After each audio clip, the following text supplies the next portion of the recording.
Oh, this is one of my favorite slides. We're going to have fun with this one. This comes from years and years and years of teaching high-performance teams workshops. From small companies to big companies, all the way up to the United States Navy SEALs. I had a bunch of SEALs in one of my classes several years ago talking about, and that's a fairly high-performance team. So when I looked at it, I looked for the pattern. So what I'm going to share with you now is about 10 years of working on these boiled down to a pattern. You want to build a truly world-class team, a truly high-performance teams. I believe these 6 elements will get you there. The first D is direction. You want to have a great team, they've got to have a very clear, vivid, compelling, well-communicated direction or vision. And then the key word up there is shared. Because if the team doesn't have to put a say in it, if they don't get to put their thumbprint on it, then they have no buy-in, they have no commitment. So the way to get a high-performance team, there may be someone up on high that says, we're at A and I want to get to Z by the end of the quarter. That's fine. But how we get to Z, as long as it's prudent, ethical, legal, and in the best interest of our customers, let the team figure that out. Let them have some ownership, because if they get to put their say in it, if they get to work on it, then they'll get some personal commitment and personal ownership. So number 1 is shared direction. Vivid, clear, well-communicated shared direction. The next M is measurable goals. And there's a word here I want to use that's very important. The goals need to be what I call binary. Yes or no, black or white, 1 or 0. No guessing. This is very, very hard, but I'm going to explain why it's so critical. This is another fulcrum area, another place where you go from a pretty good team to a work group to a high-performance team, is clear, specific, measurable, binary goals. No guessing. Black or white, 1 or 0. The next 2 are pretty easy. Competent people, good communication. I want to get really good, talented people on my team, and I want to have lots of open, honest, robust. So the key word I use is transparent communication. Transparent communication. It's one of my favorite business axioms. People without access to information do not have to take accountability for their actions. If you can look at somebody in your company and you go, blah, blah, blah, and they go, I don't know, you didn't tell me, I didn't get the memo, nobody said anything to me. If they can say that's truth, you can't hold them accountable. But if you say, hey, I sent you the memo, you got the email, you're in the meeting, I sent you the plan, you looked at that, you've had tons of information, we've been totally transparent, then you can hold them accountable at a very high level. Let me reverse that around. I heard a phrase the other day that I absolutely love, and it fits here perfectly. Ambiguity breeds mediocrity. Ambiguity breeds mediocrity. That's a powerful idea, and I'm going to tell you why in 2 seconds. So up to here, we have what I call a blinding flash of the obvious. Whoop-de-doo. I want a shared direction, measurable goals, competent people, and good communication. Every team has this. This is where it all changes. The next M is mutual accountability. This is where everybody on the team holds everybody else 100% both personally and mutually accountable for achieving the specific goals. Now you see why it's so critical to make the goals specific, because that means it's me and you versus the goals, not me versus you. You don't say, I don't think you're trying hard enough. I don't feel like that you didn't doing a good job. You say, you said you were going to increase sales by 83%. You've only increased them by 63. I love you, man. Where's the other 20%? I've noticed in the last couple months, this is not in your workbook, one of the areas where I've seen a pattern in businesses just recently where they're struggling is 3 areas. First area is failing to set clear expectations of performance for their employees.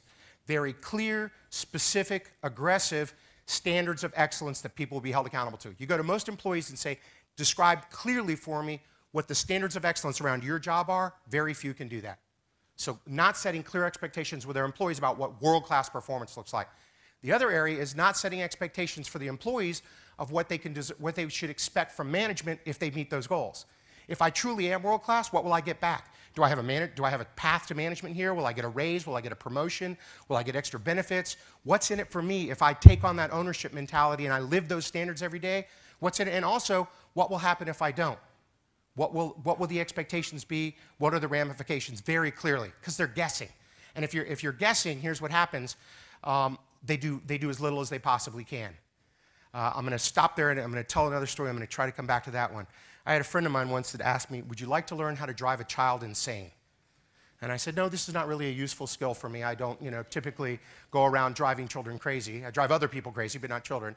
And he said, no, I could teach you how to drive a child insane.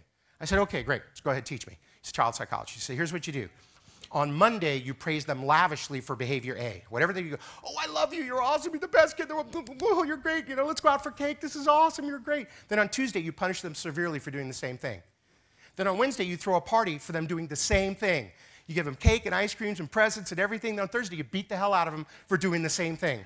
By Friday, they're schizophrenic, whereas my friend in Austria says schizophrenic. And it's the same thing with your employees. If they don't know what the standards are, if they don't know what the expectations are, they don't know whether they're going to get praised or punished for the same behavior. And when that happens, what rushes into that void is fear, and when people are fearful, what they do is the minimum. They do as little as they possibly can. They keep their head down. They don't do anything.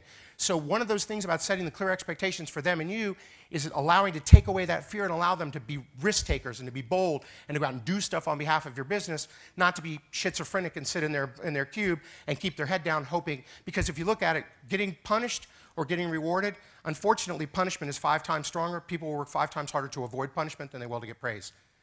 So if they're afraid they'll get yelled at, they do nothing. Which brings me to the last, and I think the most important. We had 3 areas of expectations. The expectations of what world-class performance is for the employee, the expectations of what their reward or punishment will be for meeting or not meeting those expectations, and the third and most important thing is setting poor expectations for your customers. Not clearly telling your customers what to expect, what you'll deliver, where you'll go, and thereby setting yourself up for failure because their expectations are higher than you plan to deliver. I'll give you a great piece of research around this. Several years ago, they went to a bank and they brought in 2 groups of people. They said, you're going to come in at 9 a.m. in the morning and apply for a loan. The first group, they said, we will give you your loan decision by 3 p.m. today, guaranteed, 3 p.m. The second group, they said, we will give it to you by end of business today, 5 p.m., guaranteed. They delivered the loan results to both groups at 4 p.m. How do you think the first group that was promised 3 p.m. felt? I hate you people. You lied to me. You people stink. I will never do business with you. I hate this bank. The second group that said 5 and they got it at 4, what did they say? We love you guys. You're awesome. You beat it by an hour. I'll never do business with anybody else. You're the best. You have great service. Here's the interesting thing. Both groups got exactly the same level of service. Courage. This is an interesting one. When you look at courage, you think about leaders. Everybody thinks of a leader taking big, bold bets and betting the company. We're going to move to China and we're going to put $1 billion here. We're going to risk everything, or we're going to try this new product. Yeah, that's exciting. I understand that some leaders need to do that, and all leaders at times need to take big, bold bets and be visionary and get out there.